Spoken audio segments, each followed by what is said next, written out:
begitu pasien datang dan terlihat batuk Lagi itu di pendaftaran akan harus langsung screening ya Kak. Berarti walaupun dia mau Tugasnya ini siapa?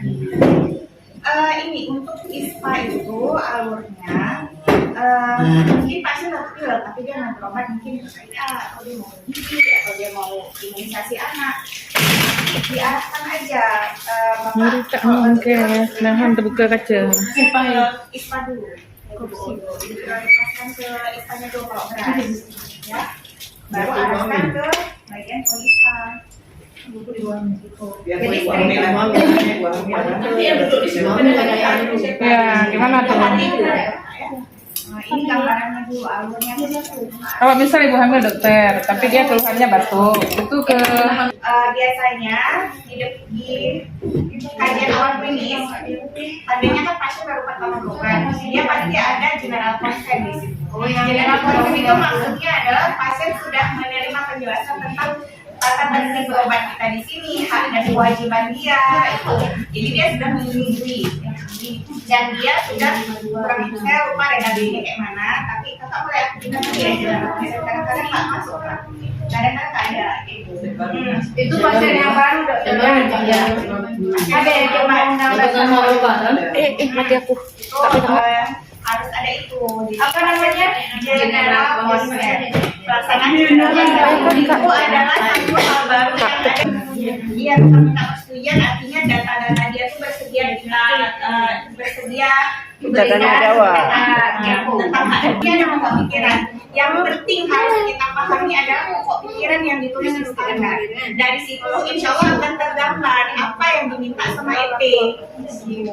Ya, nah nanti penilaiannya adalah di self assessment. Di self assessment terbaru yang saya kirim itu udah ada apa yang diminta 311 atau 311A itu udah ada teman-teman saat saya survei minta ada nggak nih SK yang memenuhi kriteria ini atau SK yang kebijakan untuk identifikasi pasien atau pasien prioritas ada nggak, mana teman-teman tahu carinya di mana, di map itu juga udah saya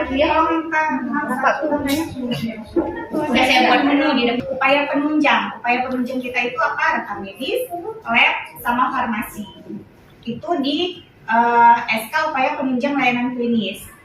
Ini untuk dia mapnya sendiri, biar apa, biar teman-teman nggak susah nyarinya nanti. Misalnya buku SK nih, nah jadi bisa dilihat ya isi SK itu apa. Isi SK itu sebenarnya secara garis besar adalah gambaran dari pokok pikiran yang diminta di standar. Itu dia poolnya. Jadi kalau teman-teman baca pokok pikiran, teman-teman udah tahu nanti misalnya diminta tentang SK identifikasi. Itu ada di 3.1 tuh, 3.1 di pokok pikiran 3.1. Cari aja nanti di SK kita yang tentang penyelenggaraan pelayanan klinis. Jadi udah terarah, makanya pokok pikiran tuh di penyusun ya. Termasuk saya masih penyusun juga. Gitu. Terus ini nih menunya udah saya buat kan. Nanti misalnya diminta ada nggak SOP pengelolaan rekam medis, sama langsung ambil nih map 3.8, langsung cari, oh ada nih di sini, tinggal cari aja di dalam. Ini udah sesuai dengan EP dan judul dokumen yang ada di dalam sini, termasuk dokumen-dokumen bukti, dokumen telusur, pokoknya apa yang diminta di EP ada di sini. Insya Allah kalau yang nggak ada ya berarti rekomendasi kita buat ya, karena namanya manusia mungkin ada salah atau apa ya, pas baca-baca. Jadi udah tahu ya kalau mau ngambil apa diminta, cari aja di RDOWS kita ada nggak. Kalau ada berarti cari terus mapnya. Insya Allah di dalam map itu udah terpenuhi sesuai dengan yang ada di fakta yang saya buat di RDOWS ini. Dari Mbak EP-nya Si pasien nggak? Oh ada Bu, oh ya ada tertuang di kebijakan kalian. Ada Bu, ambil SK-nya. Makanya kita harus tahu isi ini dan RDOWS ini untuk mempermudah teman-teman. Maksud saya kayak gitu lah, biar mempermudah kawan-kawan tuh tahu apa yang diminta, terus apa dokumennya yang ada. Nah, udah itu udah. Jadi dia tuh wawancara nggak terlalu hafal kayak bahasa itu, pakai bahasa sendiri boleh, tapi jangan keluar dari apa yang kita buat di SOP ya. pakai bahasa sendiri. Jadi awalnya screening pasien kayak mana, atau pendaftaran misalnya. Kalau pendaftaran kayak mana prosesnya? Ya. Ini saya udah siapin pertanyaan nih untuk simulasi beberapa pertanyaan ya. Satu tuh penyelenggaraan pelayanan klinis kayak yang saya bilang tadi di awal, mulai dari penapisan pasien di depan. Ya, sebelum dia berkontak dengan petugas itu udah melihat kondisi pasien kayak mana, butuh alat bantu atau kayak gitu ya. Terus pengkajian rencana asuhan dan pemberian asuhan. Nah ini mulailah pasien mulai masuk ke pendaftaran dan poli. Ya, di situ nanti ada asuhan keperawatannya, asuhan kebidanannya, asuhan medisnya, asuhan kolaboratifnya.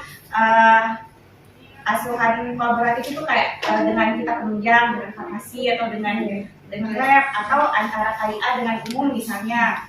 Ya, kayak gitu. Termasuk ada namanya lembar komunikasi efektif atau SBAT atau TDAK. Itu misalnya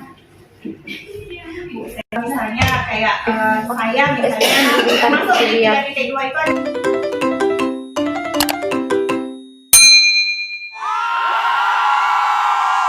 pelimpahan wewenang seingat saya, nanti tolong dibaca lagi ya, nanti tolong dikoreksi juga. Pelimpahan wewenang itu bisa saat dokter tidak di tempat atau dokter misalnya kayak dokter Nanda kan di UGD atau siapa yang sedang duduk di UGD tapi sedang pelayanan pasien juga di poliklinik. Ada pasien terus perawat di UGD tanya dokter ini ada kayak gini diapain ya gitu kan, misalnya butuh aktif dokter itu termasuk komunikasi efektif, bentuk komunikasi efektif. Atau misalnya dari KIA konsul ke dokter PJ KIA-nya ada masalah apa atau ke dokter umum, itu termasuk komunikasi efektif dan itu harus tertuang di lembar TDAK.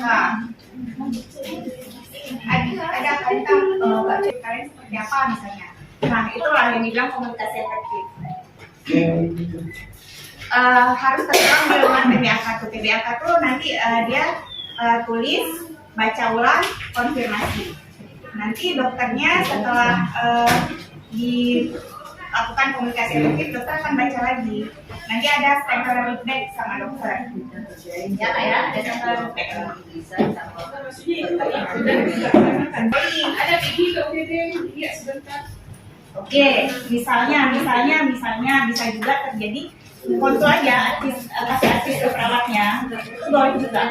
Maksudnya tapi misalnya kok kondisi-kondisi tertentu yang kita nggak bisa ninggalin gitu. Contoh misalnya Ada tuh pernah contoh kayak mana ya? Contoh misalnya ada injeksi intramuskular aja, ada orang. cukup banyak.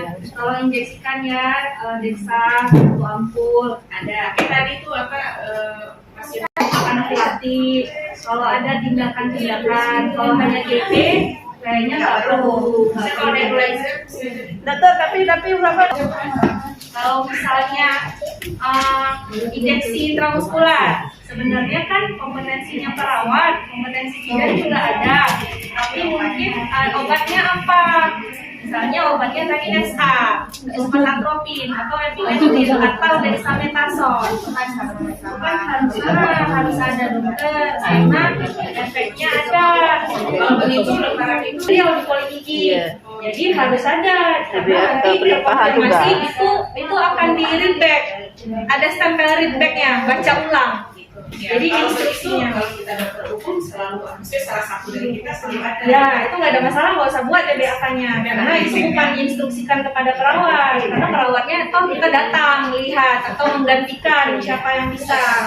Nah, ini dokter sudah kalau salah satu dari kita pasti Ya, Kak. Iya. Terus untuk dokumentasinya banyaknya memang diminta rekam medis, ya. Diminta banyak rekam medis. Tapi ini banyaknya diminta kan bukti telusur rekam medis. Rekam medis itu sudah saya sediakan. Tapi nanti dia lebih ke wawancara dengan petugas. Kayak mana kalau kasus seperti ini, misalnya asuhan kolaboratif, kayak mana kalian menjalankannya? Nah itu buktinya nanti kan tertuang di rekam medis kita, gitu ya. Oke lanjut ya ke 3 itu gawat darurat. Kemarin itu kan bahaya. Apakah kita sudah benar-benar menjalankan seperti rekam medis yang sudah saya siapkan ini? Iya, saya kira. Ya. Itu dia, makanya saya bilang harus dijalankan. Ya. Ini masih ada seminggu, jalankan aja lah sesuai dengan SOP. Kah berarti tak kartu lihat aja warna kamu juga beri nali. Terutama di ruang tindakan itu form pengisiannya banyak untuk Ya banyak kali ya tak. kan diam biasanya kita dengan Ibu mau campur kan jelaskan ini ada tambahan 2 form lagi. Kapan deh? Tapi harus dijalankan ya kak, kita takutnya nanti uji petik ini si surveyornya. Kayaknya kok bahasanya nggak rame bisa. Antropometri sama vital sign itu bagian dari asuhan keperawatan. Koreksi kalau saya salah. Iya. Ya, iya bukan? Nah itu ya harus dijalankan. Nanti jangan lupa aku ya hari aja. Kalau dari apa? Kajian awalnya ada. Kayak sekarang kan hanya kalau misalnya pasiennya baru kali Satu nanya dulu. Ini kalau memang ada 22 poinnya 4 itu kan ada kategorinya, berarti kita bisa melakukan perencanaan asuhan gizi nanti, kita rujuk ke gizi atau kayak mana, itulah yang disebut dengan asuhan kolaboratif. Maksudnya itu kolom-kolom itu bukan untuk menyulitkan kita, tapi sebenarnya untuk mendukung asuhan kolaboratif atau asuhan yang memang harus kita jalankan di sini. Gitu.